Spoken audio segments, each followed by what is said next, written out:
and welcome to Down to Art. I'm your host, Kristy Gordon, and today I'm chatting with Dana Smith about neuroplasticity for creatives. So, welcome, Dana. It's so nice to have you here. Oh gosh, it's so nice to be here with you, Kristy. Thanks for having me on. I'm super excited Aw, about our chat. me too. And so, Dana helps ambitious women get unstuck, free from fear, and in touch with their intuition to live their exquisite life with ease. She's a certified life coach and a registered massage therapist who has synthesized a coaching method that incorporates the body's wisdom and leads her client towards their individual truth. So I think this is such an interesting topic. I guess we could start with basically what is neuroplasticity? Yeah, neuroplasticity is, and I'm no neuroscientist, but in the work that I've done around pain science and in coaching and positive psychology, I've come to learn that neuroplasticity is the brain's ability to grow and change. It's plastic, it is flexible, and it can develop and change according to what we ask it to do. And the potential in that space is absolutely inspiring. And I want to help as many people as possible really become more in control of their bodies and their minds' responses to the stimulus that we all experience as we live lives as humans. Well, that's so reassuring that we can change our brains. I'm so glad. Isn't it? It's so great. Yes. Actually, and we did speak a little bit. I had a conversation with you last week and just started to touch upon this. And I'll just share that I have been trying to apply some of the stuff that you talked about last week, and I've been getting so much more work done as a result. And so I just am so excited about this talk. Oh my gosh, that's Yeah, wonderful. We've it just barely is. scratched the surface too. Yes, well, it's quite good information. Um, well, so how did you get into this kind of work? Um, it's been a journey. You know how life just, looking back, it makes perfect sense. But when you are earlier stages in your life, you could never imagine which steps you take. So looking back, it makes perfect sense. Like I used to have a creative practice where I was working a lot more in craft and also doing painting as well. And I was getting into selling my work, my fine artwork, and I was managing galleries and, quite involved in the creative world and creative communities. And at a certain point, I realized I wanted to affect people in a different way. I've always had that desire to influence and create change in the world somehow.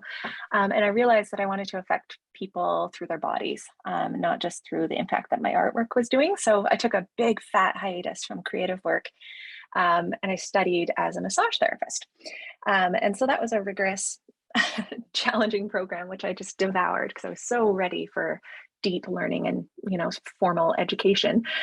And that was just super, super satisfying. And I built a career based on that. But it wasn't long until I realized in my massage practice that there was actually a lot more that I wanted to help people on that existed beyond the physical sensations and pain that they were experiencing.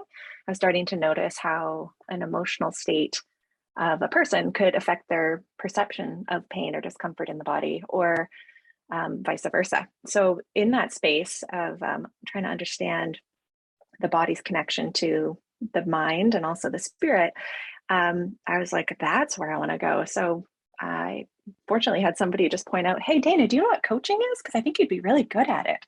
And so I sniffed that out, tried it on for size, and I felt like I found my people. I was like, what? There's all these people out there who also just love helping individuals make transformations in this way. This is incredible. So I dove straight into that as well. And since about 2015, I've been doing both professions simultaneously, not at the same moment, but growing both those practices alongside.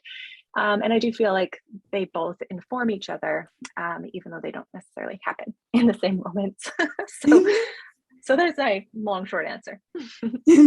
Well, it's actually so amazing about how powerful our body is and how it does affect our mental states. And so I guess we basically, I don't know, probably oversimplifying, but we kind of basically have two mental states, one where we're really activated, whether that's fear or excited. I don't know if this is right. Tell me if this is right. And then one where we're really in the parasympathetic, sort of calm, relaxed kind of Yeah. state. Is that right? Like, what do the two Yeah. different sort of mental states feel like? How can we tell the difference Yeah, that's a between good them? question. So I think what you're talking about is our autonomic nervous system. And I think most of us are fairly familiar with the fight and flight state of being, and then the rest and digest state of being. Mm. And they each have a different set of reactions in the body. Um, for instance, and these came to be for survival reasons, right? So, when we were more primal versions of our human selves, we had these fight and flight reactions to save us from danger. And we still need that. It's like it's good when we don't get run over by buses and we know how to get out of the roadway very quickly. Very important. But it's also really important for us to be able to toggle in and out of that state and switch into that parasympathetic state, that rest and digest state as well. Because if we stay in one state too long, we're going to deplete our body's resources. Mhm. And that we get very unwell. And that's where awful things happen, is when we stay too in that sympathetic or fight and flight mode. We don't digest our food. We can't rest properly. We don't have access to our creative potential and expression. And it becomes Yeah. very depleting. And a lot of our world is operating from that state of being. But we also, we wouldn't want to be too much in rest and digest either, right? Because Yeah. we might just get run over by a bus, for instance. Yeah.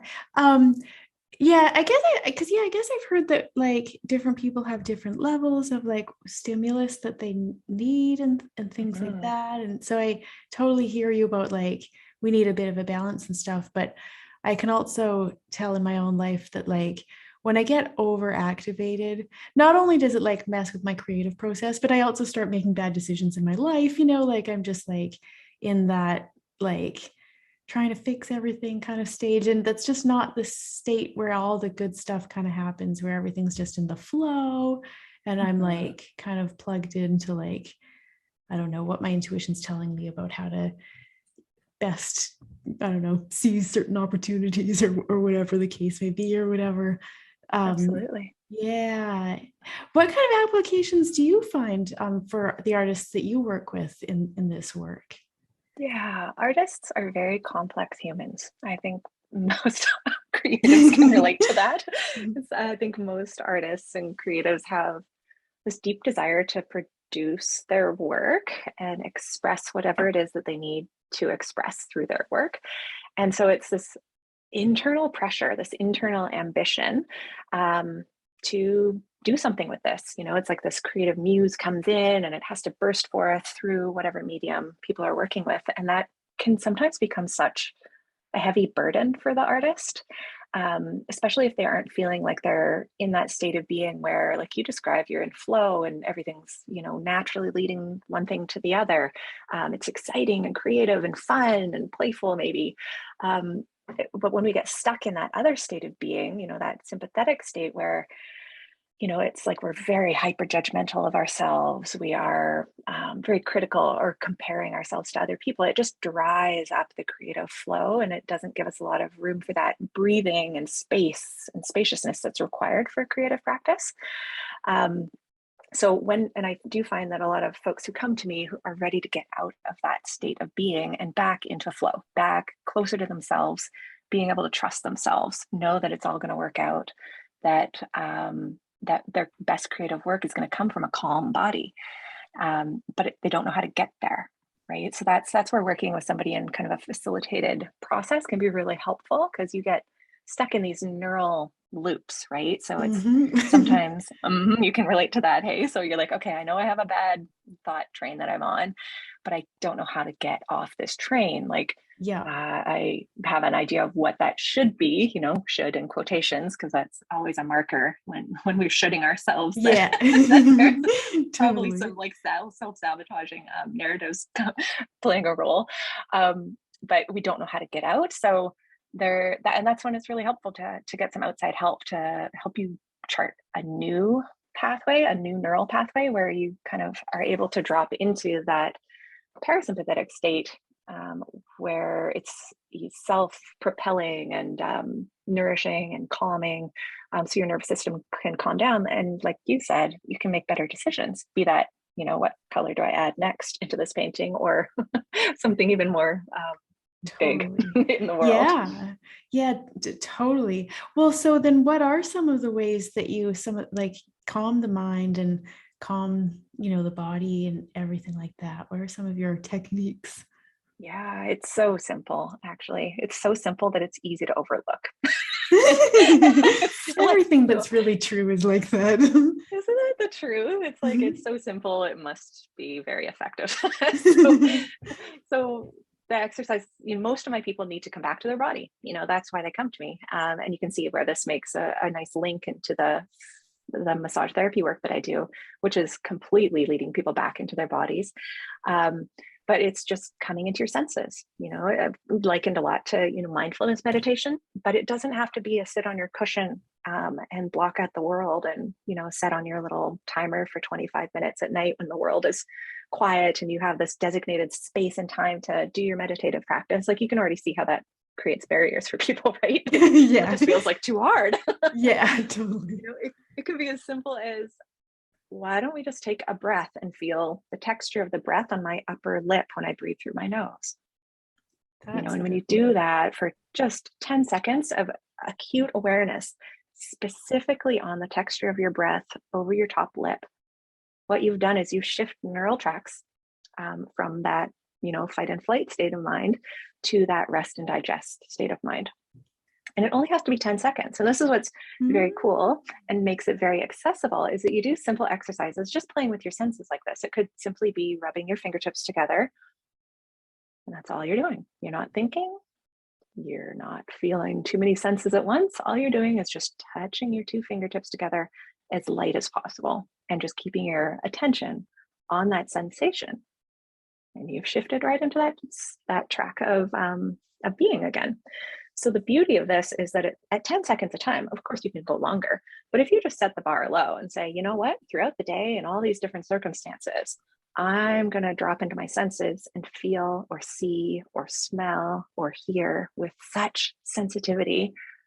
What you're doing is you are increasing your brain's plasticity. So you're in different circumstances. So say you're in the supermarket, or you're in a challenging work meeting, or you're in your studio, or what have you, any point in your day, you challenge yourself to shift your attention just for 10 seconds. Like, you can do that.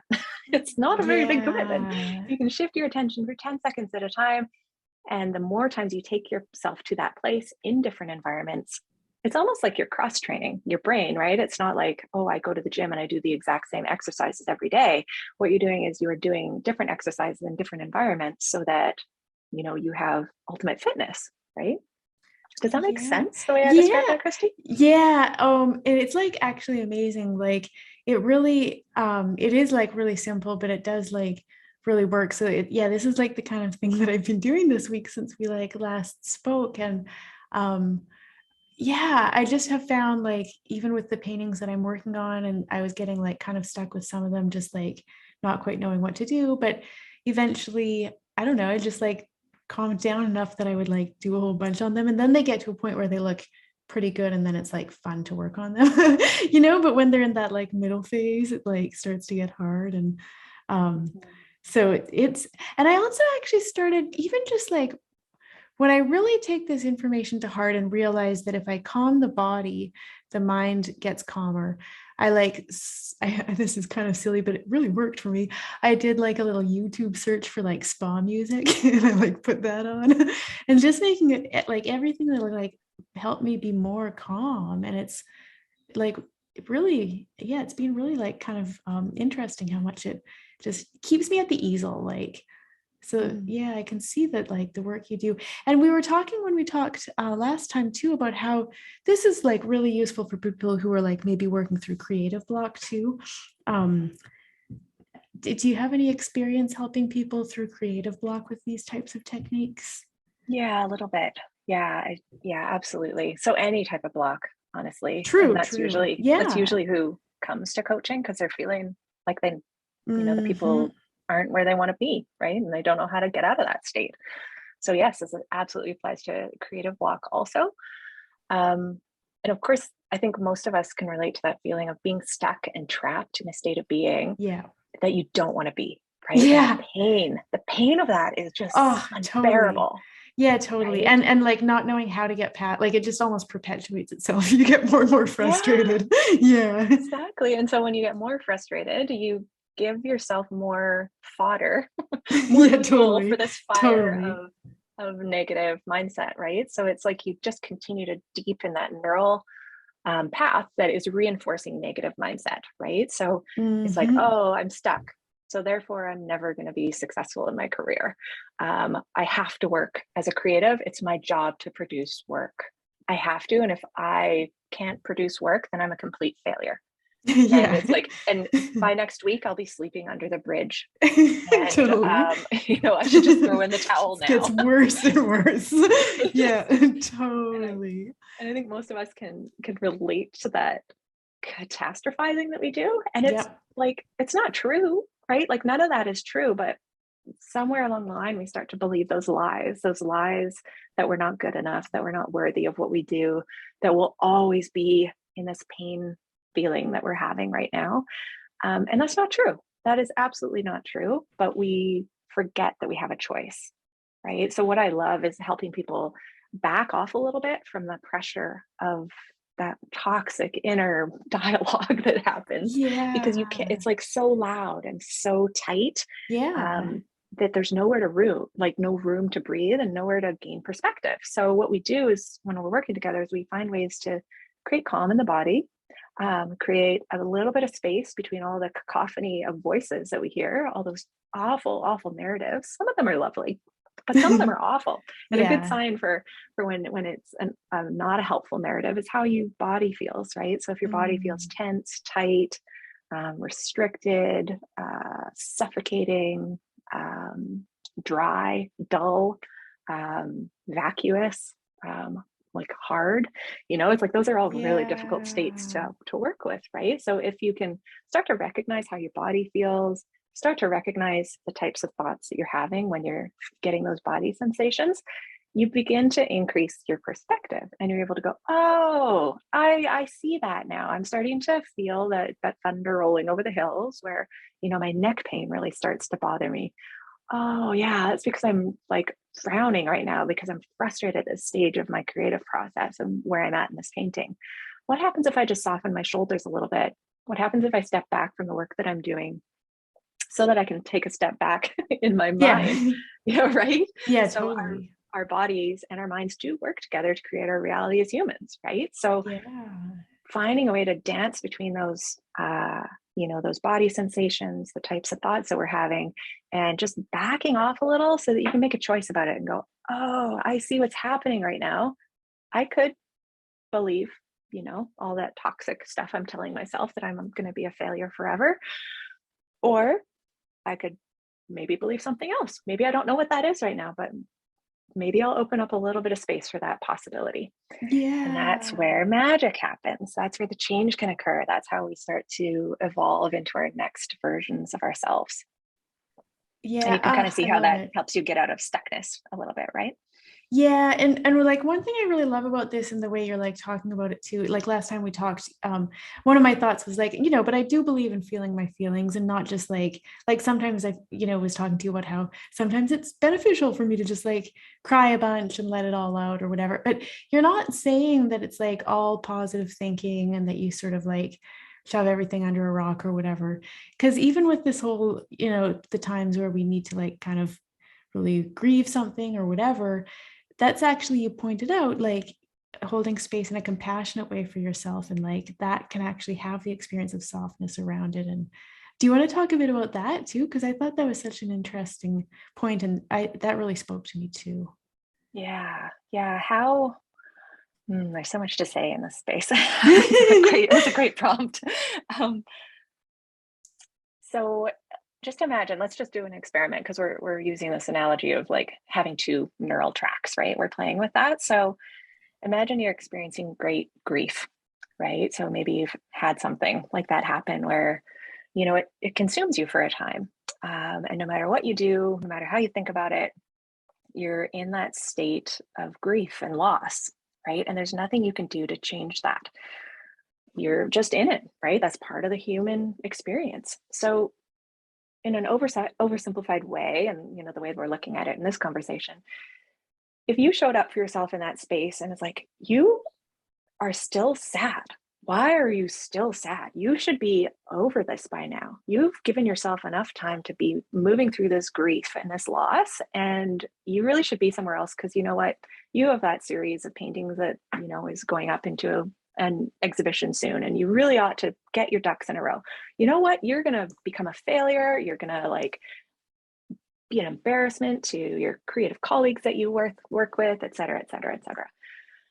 Versus, wow, I'm feeling incredibly sad right now.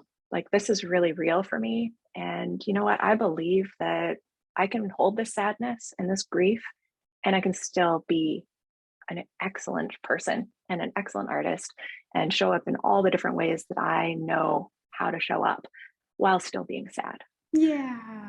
Right? Like, that's Mhm. what it does, is like you said, it leads to self-compassion, and it's a Yeah. lot more gentle. It doesn't freak out the nervous system when you're in that state of being, because you can re-traumatize yourself also, right? Like, we can hurt Yeah. ourselves by the way that we speak to ourselves. So I get the sense that you're kind of like me, that, you kind of want to be more gentle sometimes, because gentleness Yeah. actually takes us further than we give it credit for. And there's lots of messages in the world that, that go big, go home narrative that's like pretty toxic, that productivity narrative that we're all bought into on some levels. We've internalized that, and it's pretty toxic and very depleting. And the more self-resourced people that we have in the world, who know how to recognize, which state of being they're in, and can make some conscious choice about how they interact from this moment forward, that can really create some powerful impacts, not only in your creative work, but just in your regular everyday relationships and how you show up in the world. And the impacts of gentleness don't get enough credit.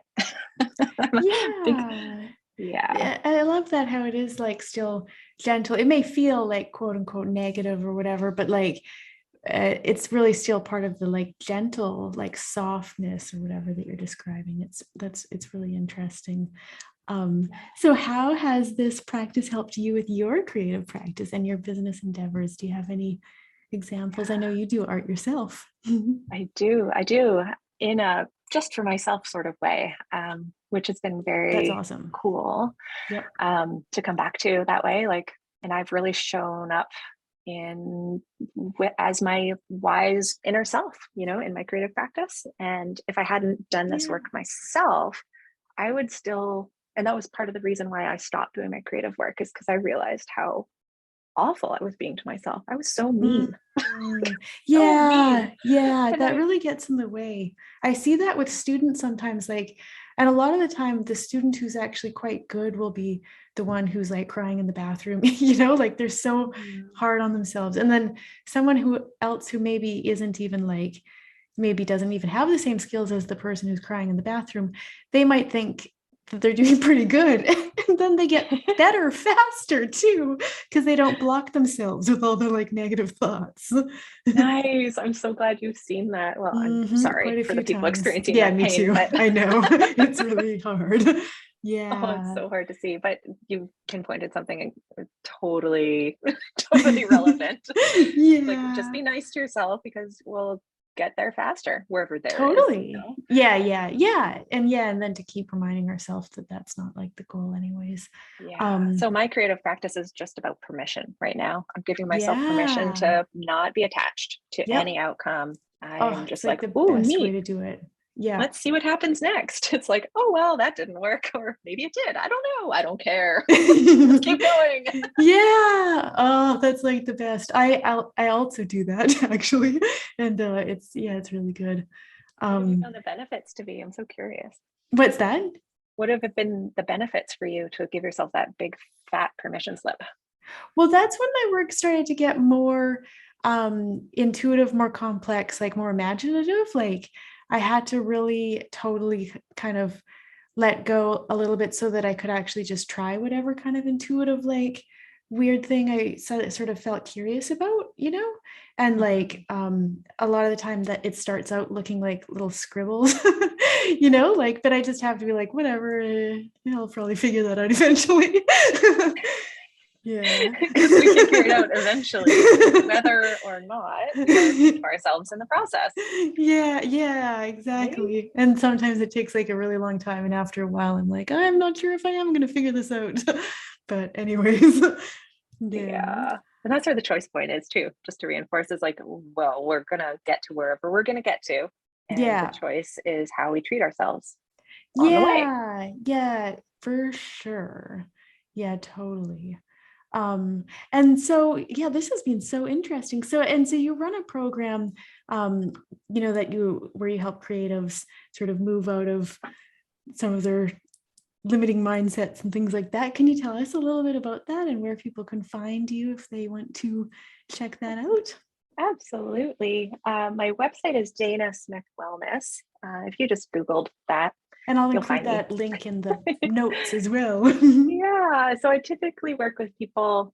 There's two offers that I have. One is the one-to-one coaching. And so we do lots of this mindset work and kind of this body mind based work. But you'll get me like one-on-one for 6 months. And I'm like right all up in your space, cheering you on, challenging you, holding you accountable. And it's a really courageous, juicy, beautiful space where you can look at it as like two people working towards one person's outcomes. So it's kind of like Yeah. 200% human power Mm. and effort and psychic power, all like going towards one person's development. So the power of it is really profound. And part of that is this program that I facilitate that we've been talking a lot about, this mental fitness program called Positive Intelligence. And this is the work of somebody named Shirzad Shamim. And he's a super smarty pants from Stanford. He's got like a PhD in neuroscience and positive psychology and all these cool things. So he's also a coach and an educator. And through his years of work, he's put together this program where it synthesizes all these different modalities into a 6 week deep dive where you rewire your brain. A lot of what we've been talking about is very much what the positive intelligence program is, but it teaches you and you develop this daily practice. And I facilitate groups of people through that.